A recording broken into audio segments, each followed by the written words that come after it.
Fa ya ayyuhal akhus soleh, wahai saudaraku yang soleh. Kita semua dipanggil saudaraku yang soleh. Begitulah sifat orang yang baik. Gak pernah melihat orang lain itu toleh, itu tidak pernah. Tapi semua yang dilihat soleh. Ini orang baik. Rambutnya panjang, baik. Tatunya banyak, baik. Kenapa? Baik tidaknya kita bukan ditentukan sekarang. Baik tidaknya kita itu ditentukan di akhir nanti. Sebagaimana sabda Nabi kita Muhammad SAW, fa innal umura kullaha bi khawatimiha. Urusan seseorang itu tidak ditentukan di awalnya, tidak ditentukan di pertengahannya, tapi ditentukan pada akhirnya. Cukup kita belajar daripada pengalaman siapa? Iblis, yang dia itu menjadi makhluk yang paling banyak ibadahnya, pernah menjadi makhluk yang paling banyak ibadahnya, pernah menjadi makhluk yang paling banyak ilmunya. Tapi lihat akhirnya, dia dikutuk oleh Allah SWT.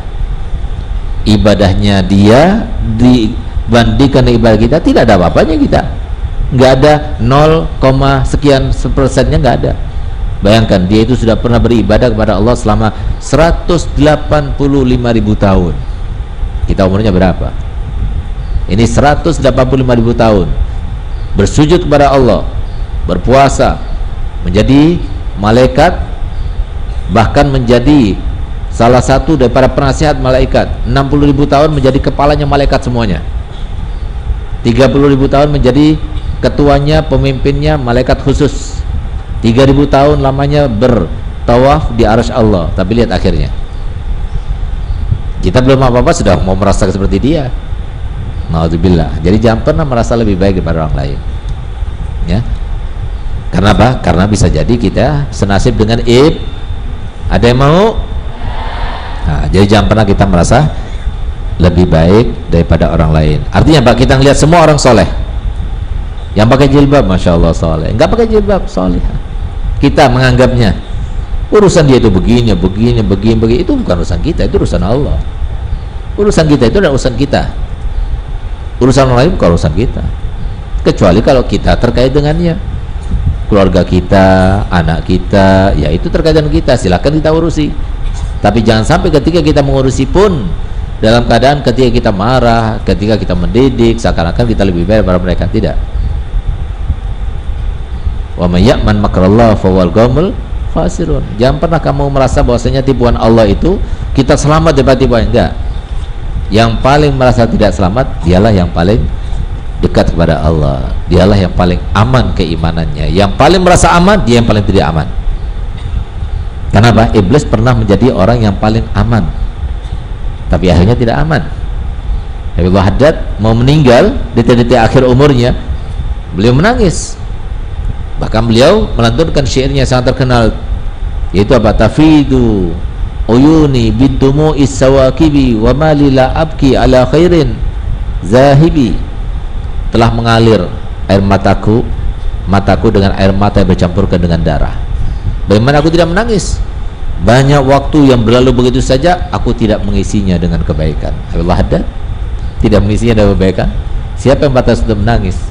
Kitakah atau Habibullah Haddad? Inilah Habibullah Haddad. Ketika beliau itu melantunkan syair tersebut sambil menangis, itu muridnya Al-Ihsa'i itu, beliau mengatakan, demi Allah aku bersumpah, aku melihat air mata yang keluar daripada Habibullah Haddad bukan warnanya bukan putih, tapi putih bercampurkan darah. Dari saking penyesalannya luar biasa. Habibullah Haddad dari umur 6 tahun sudah sholat 200 rakaat di waktu duha, 200 rakaat. Beliau yang ketika akan meninggal dunia, beliau katakan begini, seingatku terlintas di dalam hatiku untuk melakukan sesuatu yang makruh pun tidak pernah, apalagi berbuat makruh, apalagi terlintas berbuat haram, apalagi saya berbuat haram. Jadi makruh saja nggak pernah terlintas. Tapi lihat bagaimana takutnya pada Allah. Nah, jadi harusnya kita seperti itu.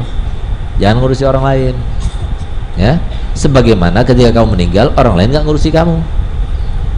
Yang diurusi dari kamu ya cuma mandikan, mengkafani, mengkapasi, selesai ya sudah. Tanam, selesai dah. Itulah orang lain kepada kita nanti. Terus urusan kita siapa yang ngurusi? Nggak ada yang ngurusi. Kita sendiri yang mengurusi.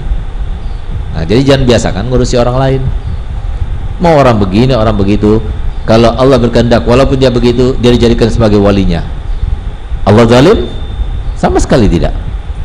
Kalau Allah berkehendak, walaupun dia itu ahli sholat, walaupun dia itu di musola terus, karena kakak adian, akhirnya gak diterima sama Allah. Allah zalim? Enggak. Jadi semua di tangan Allah. Ngapain kita ngurusi orang? Kenapa ya orang itu kayak begini-begini? Bukan urusan ente. Karena ente nggak bisa merubah. Karena ente nggak bisa memberi sebuah siksa ataupun sebuah pahala. Nah terus ngapain ente bicarakan orang dia? Ente nggak bisa apa-apa. Nanti ya. Jadi bukan ranah kita urusan orang. Apalagi sampai mau vonis ini orang jahat, ini orang tidak benar nih, ini orang jangan